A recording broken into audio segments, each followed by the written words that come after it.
Peddapalli bar association సభ్యులకు తెలియచేయనది ఏమనగా 2 December 2025 రోజున బార్ అసోసియేషన్ మెజారిటీ ఏసీ న్యాయవాదులు సభ్యులు మరియు మెజారిటీ అసోసియేషన్ సభ్యుల నిర్ణయానికి అభిష్టానికి వ్యతిరేకంగా ప్రెసిడెంట్ మెంబర్ శ్రీ లక్కిడి భాస్కర్ ప్రవర్తనపై చర్యలకు మెజారిటీ ఈసీ సభ్యులు ఇచ్చిన వినతిపత్రం మేరకు ఈరోజు అనగా 3/12/2025 నాడు ఏర్పాటు చేసుకున్న అత్యవసర ఈసీ మీటింగ్లో హాజరైన ఈసీ సభ్యుల ఏకగ్రీవ నిర్ణయం మేరకు Shri Lakkidi Bhaskar president member Peddapalli bar association rules సభ్యత్వం నుండి ఓ సంవత్సరం పాటు సస్పెండ్ చేస్తూ షోకాస్ నోటీస్ జారీ చేయడానికి నిర్ణయం తీసుకోవడం జరిగింది. మిగిలిన 4 నెలల కాలానికి బార్ వైస్ ప్రెసిడెంట్ గారైన శ్రీ ఠాకూర్ అజయ్ క్రాంతి సింగ్ బార్ అసోసియేషన్ ప్రెసిడెంట్గా ఎన్నుకుంటూ హాజరైన ఈసీ సభ్యులు ఏకగ్రీవ నిర్ణయం తీసుకోవడం జరిగింది. కావున సభ్యులందరికీ తెలపడమైనది. అధ్యక్ష కార్యదర్శులు ఠాకూర్ అజయ్ క్రాంతి సింగ్, కె శ్రీనివాస్, జిల్లా బార్ అసోసియేషన్ పెద్దపల్లి. నమస్కారం. మీ అందరికీ తెలుసు, గత కొన్ని రోజులుగా మాకు ఏదైతే రాఘవపూర్లో కోర్టు స్థలం ఏర్పాటు చేయడంతో ప్రభుత్వం వారు దాన్ని వ్యతిరేకిస్తూ మేము కంటిన్యూస్గా డే బై డే ఉద్యమాలు చేస్తూనే పోతాము.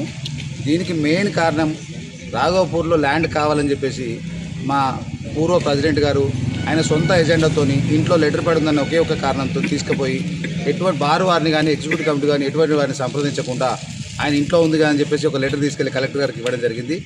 ఆ కలెక్టర్ని బేస్ చేసుకుని కలెక్టర్ ఒక ప్రొసీడింగ్స్ ద్వారా రాఘవపూర్లో ల్యాండ్ అలాట్ చేయడం జరిగింది. నిజానికి మాకు అందరికీ అది షాక్ అనిపించింది. ఎందుకంటే రాఘవపూర్ ల్యాండ్ ఏదైతే ఉందో పూర్తిగా గుట్ట ప్రాంతం. అది అక్కడ వైల్డ్ యానిమల్స్ ఉంటాయి, సమాధులు ఉన్నవి, డంపింగ్ యార్డ్ ఉంది, ఇటుక బడ్డీలు ఉన్నాయి. ఇవన్నిటికి అసలు ఏ రకంగా ట్రాన్స్పోర్ట్ ఫెసిలిటీ కూడా లేదు. ఇవన్నీ పరిగణలోకి తీసుకున్న తర్వాత మేము మొన్న 11వ తారీఖు 8వ నెల 2025న ఒక జనరల్ బాడీ మీటింగ్ పెట్టుకోవడం జరిగింది. అది కూడా మా అధ్యక్షుని అండర్ చైర్మన్షిప్లోనే మేము ఆ మీటింగ్ కండక్ట్ చేసుకోవడం జరిగింది. దాంట్లో మా సభ్యుల్లో 95% మంది రాఘవపూర్ వద్దు, పెద్దపల్లి కోర్టు కావాలని చెప్పేసి తీర్మానం చేసుకోవడం జరిగింది. ఆ తీర్మానం పైన మా ప్రెసిడెంట్ గారు కూడా సంతకం పెట్టడం జరిగింది. అవన్నీ కాదని చెప్పేసి మళ్ళీ కొంతమంది అడ్వకేట్స్ని జమ చేసుకొని కొంతమంది అడ్వకేట్లు దొంగ సంతకాలు తీసుకొని చెప్పేసి హైకోర్టుకు రిప్రజెంటేషన్ ఇచ్చినట్టుగా మాకు తెలిసింది. దాన్ని మా బార్ అసోసియేషన్ సభ్యులందరూ కూడా తీవ్రంగా పరిగణించి మా యొక్క ఈసీ సభ్యులందరూ కూడా నిన్నటి రోజున మొత్తం 14 మంది సభ్యులు ఉంటే ఈసీలో 8 మంది సభ్యులు నాకు 9 మంది నాకు ఒక రిక్వెషన్ ఇవ్వడం జరిగింది. To conduct emergency executive committee meeting అని చెప్పేసి నాకు ఒక రిక్వెషన్ ఇవ్వడం జరిగింది. ఆ రిక్వెషన్ బేస్ చేసుకొని నేను ఈరోజు మధ్యాహ్నం 12 గంటలకు నేను ఒక ఎగ్జిక్యూటివ్ కమిటీని మీటింగ్ కాల్ఫార్ చేయడం జరిగింది. అందులో అటెండ్ అయిన 9 మంది అందరూ యునానిమస్గా మా ప్రెసిడెంట్ గారిని సస్పెండ్ చేయాలని చెప్పి తీర్మానం చేయడం జరిగింది. ఆ తీర్మానానికి అనుగుణంగా మా ప్రెసిడెంట్ గారిని ఈ రోజు నుంచి ఒక సంవత్సరం కాలం పాటు సస్పెండ్ చేస్తూ ఉన్నాము. పైగా ఆయనకు ఒక రేపైనా ఎల్లుండైనా ఒకటి షోకాజ్ నోటీస్ ఇస్తాము, ఒక ఎక్స్ప్లెనేషన్. ఎందుకంటే ఆయన పేరు ఎందుకు రిమూవ్ చేయకూడదు, సస్పెండ్ కాకుండా ఆయన పేరును ఎందుకు రిమూవ్ చేయకూడదు అని చెప్పేసి ఒక షోకాజ్ నోటీస్ ఇచ్చి ఆయన నుంచి ఎక్స్ప్లెనేషన్ తీసుకున్న తర్వాత ఫర్దర్గా ఆయన ఇచ్చిన ఎక్స్ప్లెనేషన్ బేస్ చేసుకొని మా జనరల్ బాడీలో నిర్ణయించుకున్న తర్వాతనే ఆయన మీద ఫర్దర్ యాక్షన్ కూడా ఉంటుంది. సో ఈ ప్రయత్నాలు ఏవి కూడా మేము మానుకోము. మాకు రాఘవపూర్లో కోర్టు వద్దు అనే విషయంగా మా ప్రయత్నాలు ఏవి కూడా మేము మానుకోము. కంటిన్యూగా రేపు అందరం మళ్ళీ ఒకసారి హైకోర్టుకు వెళ్తా ఉన్నాము.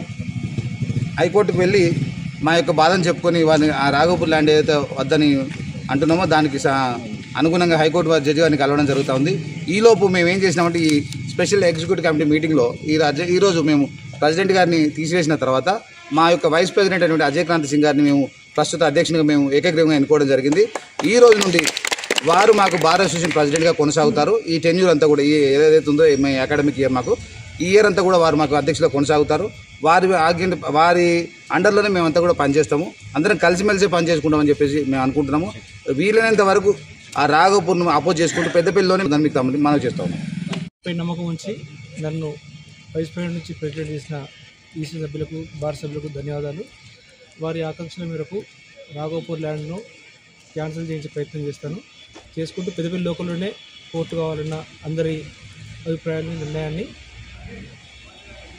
అందరిది సహకారంతో నెరవేర్చి పెద్దపల్లిలోనే కోర్టు ఏర్పడే ప్రయత్నం చేస్తాను. అందరికీ ధన్యవాదాలు.